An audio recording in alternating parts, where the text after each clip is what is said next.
ایک مرتبہ کا ذکر ہے، دمشق کا ایک معروف و مشہور تاجر رات کے پچھلے پہر سڑکوں پر ٹہل رہا تھا۔ موسم خوشگوار ہونے کے باوجود اس کا دم گھٹا جا رہا تھا۔ ڈاکٹروں کے مطابق اس کے پاس ہفتہ یا 10 دن سے زیادہ کا ٹائم نہیں تھا۔ دنیا کی ہر ساز و سامان کے ہوتے ہوئے بے بسی کا یہ عالم تھا کہ ٹائم سے پہلے ہی سب کچھ ختم محسوس ہو رہا تھا۔ ملک کے ڈاکٹروں نے جواب دے دیا تھا۔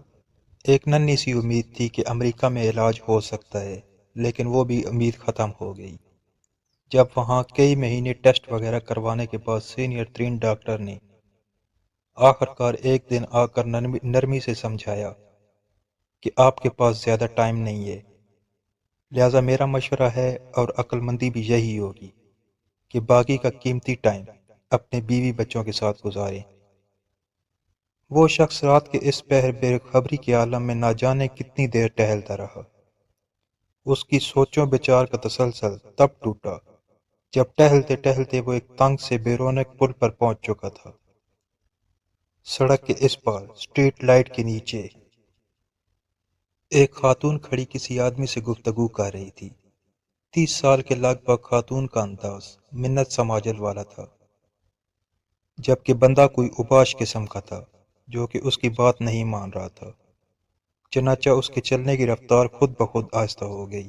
کانوں میں جب آواز پہنچنی شروع ہوئی تو خاتون کہہ رہی تھی، خدا کے لیے مجھے اتنے پیسوں کی ضرورت ہے، بچے بھوکے ہیں، میں تمہارے ساتھ چلنے کے لیے تیار ہوں۔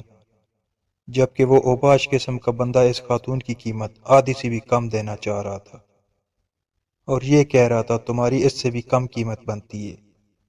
پھر وہ کندھے جھکاتا ہوا چل پڑا اور خاتون حسرت کی تصویر بنی کھڑی رہ گئی۔ وہ شخص تھوڑا آگے جا کر مڑا اور خاتون کی طرف چل پڑا۔ اسے نزدیک آتا دیکھ کر خاتون چکنی ہو گئی اور امید بھری نظروں سے قریب آنے والے کو دیکھنے لگی۔ نزدیک پہنچنے سے پہلے خاتون آگے بڑھی۔ اس کا انداز ایسے تھا جیسے وہ اپنے آپ سے زبردستی کر رہی ہو۔ اس نے قریب پہنچ کر سلام کیا۔ خاتون نے مصنوعی مسکراہٹ کے ساتھ جواب دیا اور ٹٹولتی نظروں سے دیکھا اور تھوڑا قریب آتے ہوئے معنی خیز انداز بنا کر پوچھا، کیا موڈ ہے؟ وہ پیچھے ہٹا اور نرمی سے کہا، نہیں، ایسی کوئی بات نہیں ہے۔ دراصل میں نے ابھی گزرتے ہوئے تمہارے اس آدمی کے ساتھ تھوڑی سی گفتگو سنی ہے۔ مجھے بتاؤ میری بہن، تمہارا کیا مسئلہ ہے؟ اس طرح پوچھنا تھا کہ خاتون جو کہ مضبوط دکھائی دینے کی کوشش کر رہی تھی یکدم سے روحان سی ہو گئی اور بولی، بھائی میں اس طرح کی عورت نہیں ہوں جو اس وقت گھر سے نکل کر سڑک پر کسی کا انتظار کرے، مگر میں بہت مجبوری کے عالم میں اس وقت اس جگہ پر کھڑی ہوں۔ یہ بات سن کر اس شخص کا دل پگھل گیا اور اس نے مزید نرمی سے کہا، دلوں کا حال تو اللہ ہی جانتا ہے، بہن مجھے بتاؤ کیا بات ہے؟ وہ بولی، میں ایک بیوہ عورت ہوں، میرے چھوٹے چھوٹے بچے ہیں، شوہر کو فوت ہوئے سال ہونے کو ہے۔ شروع میں تو پڑوسی رشتہ دار کچھ مدد وغیرہ کر دیا کرتے تھے، پھر آہستہ آہستہ سب نے ہاتھ کھینچ لیا۔ گھر میں راشن نام کی کوئی چیز نہیں ہے، کرایہ دار کا صبر بھی ختم ہو گیا ہے۔ اس نے کل شام تک کی آخری مہلت دی ہے، ورنہ وہ سامان کے ساتھ گھر سے نکال دے گا۔ میرے پاس اب اور کوئی چارہ نہیں سوائے اس کے کہ اپنے آپ کو، یہ کہتے ہوئے اس کی آواز بیٹھ گئی۔ یہ سن کر اس شخص کی آنکھوں میں آنسو آ گئے۔ اس نے کہا، بس ٹھیک ہے بہن، کوئی بات نہیں۔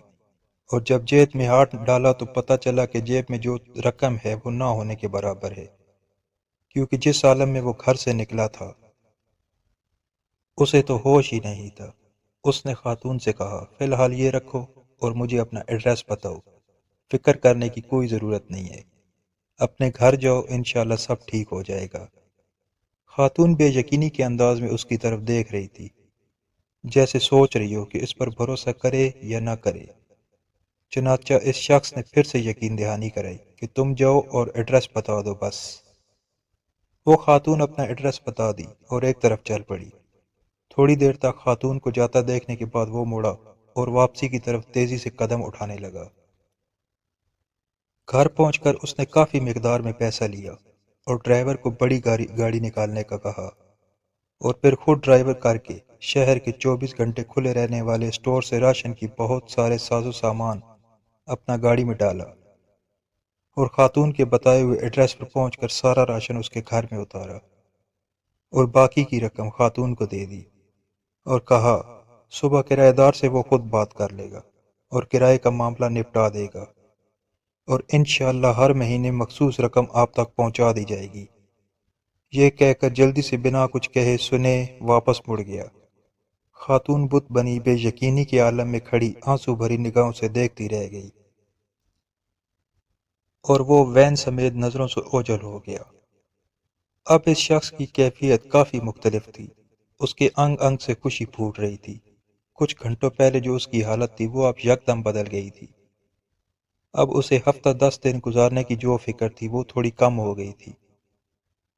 ہفتہ 10 دن کا خیال آتے ہی اس نے کاغذ قلم لے کر خاتون کا ایڈریس لکھا اور وصیت کی کہ ہر ماہ باقاعدگی سے 4 لوگوں کے معقول سے بڑھ کر خرچے کی رقم اس ایڈریس پر بھجوائی جائے، اور کاغذ کو لفافے میں بند کر کے تجوری میں رکھ دیا۔ اب اسے لگ رہا تھا کہ اپنے آخری سفر کے لیے وہ تیار ہے، یا تھوڑی بہت تیاری کر لیے۔ پھر ہفتہ گزر گیا اور 10 دن بھی گزر گئے، پھر مزید 10 دن اور پورے 15 دن گزر گئے۔ گھر والوں کے کہنے کے باوجود وہ اسپتال نہیں گیا۔ اس طرح کرتے کرتے 1 مہینہ گزر گیا اور اگلے مہینے کی رقم بھی اس نے فوراً بھجوا دیا، اور ایسے 11 مہینے کرتے کرتے پورا سال گزر گیا۔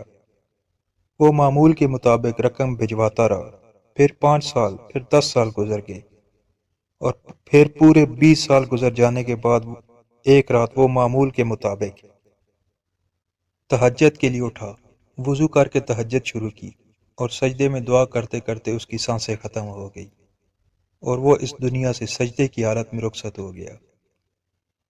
ناظرین، یہ سچا واقعہ یہاں ختم نہیں ہوتا۔ اصل خلاصہ تو اب آنا ہے۔ گھر والے جب صبح اٹھے تو اس کو سجدے کی حالت میں مرا ہوا پایا۔ افسوس کے ساتھ ساتھ گھر والوں کو اس بات کی خوشی بھی تھی کہ اچھی اور مبارک موت ہوئی ہے۔ خیر، تکفین و تدفین اور دیگر انتظامات کے بعد اولاد کا تجوری اور وصیت کھولنے کا وقت آیا تو وہ بند لفافہ بھی نکل آیا جو کم سے کم 20 سال پہلے کی تاریخ کا ان کے والد کے ہاتھوں کا لکھا ہوا تھا، اور اس کا مطلب تھا اس لکھے گئے ایڈریس پہ 20 سال سے رقم دی جا رہی ہے۔ پڑھنے کے بعد ان کو پتہ چلا کہ والد صاحب کو فوت ہوئے 7 دن ہو گئے ہیں، جو کہ تکفین و تدفین اور رشتہ دار لوگوں کے ملنے ملانے میں نکل گئے ہیں، اور وصیت کے مطابق رقم کی ادائیگی 7 دن لیٹ ہو گئی ہے۔ اس ایڈریس پر پہنچے تو دروازہ کھٹکھٹانے پر خاتون باہر آئی، جو کہ اب 50 سے اوپر کی ہو چکی تھی۔ سلام دعا کے بعد تاجر کے لڑکے نے خاتون سے مؤدبانہ انداز میں کہا کہ ہم آپ کو والد صاحب کی طرف سے جو ماہانہ مخصوص رقم ہے وہ دینے آئے ہیں، اور معذرت چاہتے ہیں کہ رقم کی ادائیگی 7 دن لیٹ ہو گئی ہے۔ وہ اصل میں اتنا کہنا تھا کہ خاتون جلدی سے بولی، ارے نہیں نہیں، کوئی بات نہیں، آپ کے والد صاحب کے ہم پر بہت احسانات ہیں، آپ لوگ میری طرف سے والد صاحب کو بہت بہت شکریہ بولیے گا، اور انہیں بتائیے گا کہ ہم ہمیشہ انہیں دعاؤں میں یاد رکھتے ہیں اور رکھیں گے، اور میری طرف سے آداب کے ساتھ انہیں بتائیے گا کہ اب انہیں رقم بھیجنے کی کوئی ضرورت نہیں ہے۔ تاجر کا لڑکا حیرت انگیزی سے بولا، کیوں؟